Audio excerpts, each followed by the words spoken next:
Hey gang, Chonky here. Today we're going to be going over the different consumables in Dungeons of Sundaria. I've been in the Discord for a while and I've noticed a lot of people don't take advantage of the different consumables that you can get. So I just wanted to take a moment and kind of walk you through all of the different benefits and which ones you can have active at once, which you can actually have 4 active at once. So here in town, you can buy the consumables in 2 areas. There's the inn you can buy from Samrock. He sells Samrock's Grog and different Cadric ales. And Lena sells a couple things as well. She sells her supper, a delightful stew, a hearty feast, and the Feast of Kings. And then over here in the tower, you have Master Morphic, and he sells a whole bunch of different potions. I want to bring special attention to the Rejuve potion, and then the class power potions. You have the Elixir of Strength, Elixir of Finesse, and the Elixir of Wisdom.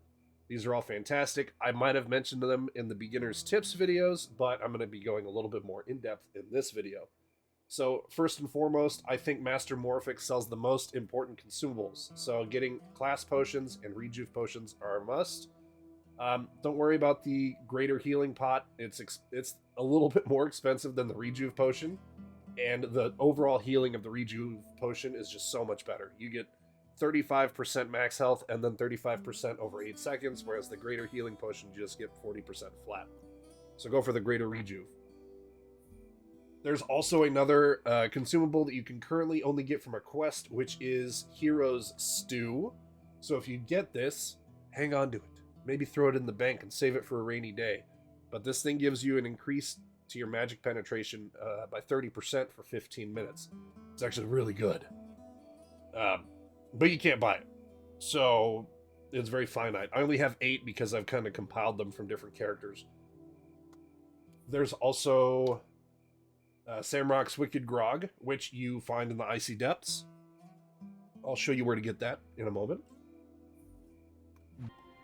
Okay, so here we are at Victor's boss arena in the Icy Depths.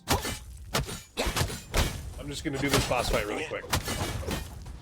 You've won. Okay, so after you beat Victor, at the back of the arena, you're going to find 2 levers. If you pull this right lever, it's going to release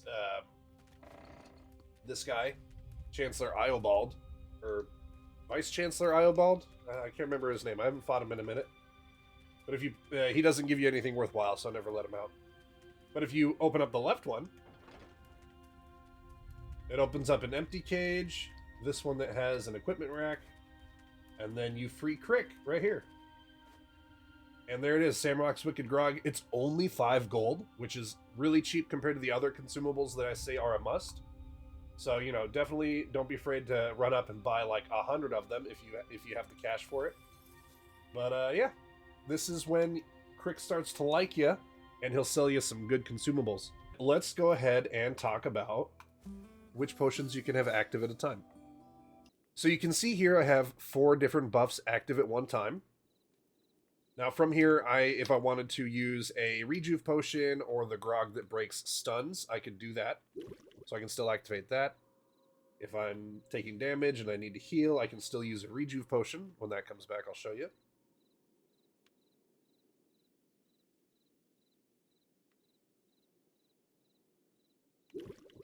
Boom. Now, when it comes to using the other consumables, I've kind of separated them to give you a better idea. So Hero's Stew is by itself. Nothing overwrites Hero's Stew. The different Cadric drinks are their own entity. Nothing overwrites them. They overwrite each other. These are the healing items. They also are their own entity. They won't override any of your buffs. Now, the reason why these are all clumped together is I can't find a consistent method on how they overwrite each other, because normally, not normally, but when I was testing it earlier, it seemed like these guys were in their own category, so they would all overwrite each other. But then I noticed that sometimes these guys would overwrite each other, and then sometimes these guys would overwrite each other. So I think that these 3 types of consumables, the supper, the stew, the feasts, and the class potion, I think that they all kind of are in a weird group where it's almost like random. Like, I might overwrite this one or I might override that one. Sorry, I don't have a more definitive answer. Maybe they'll update it in the future and kind of make it more clear on which ones override each other. Maybe like show here like what type of consumable it is, and you can only have one type of those active at a time.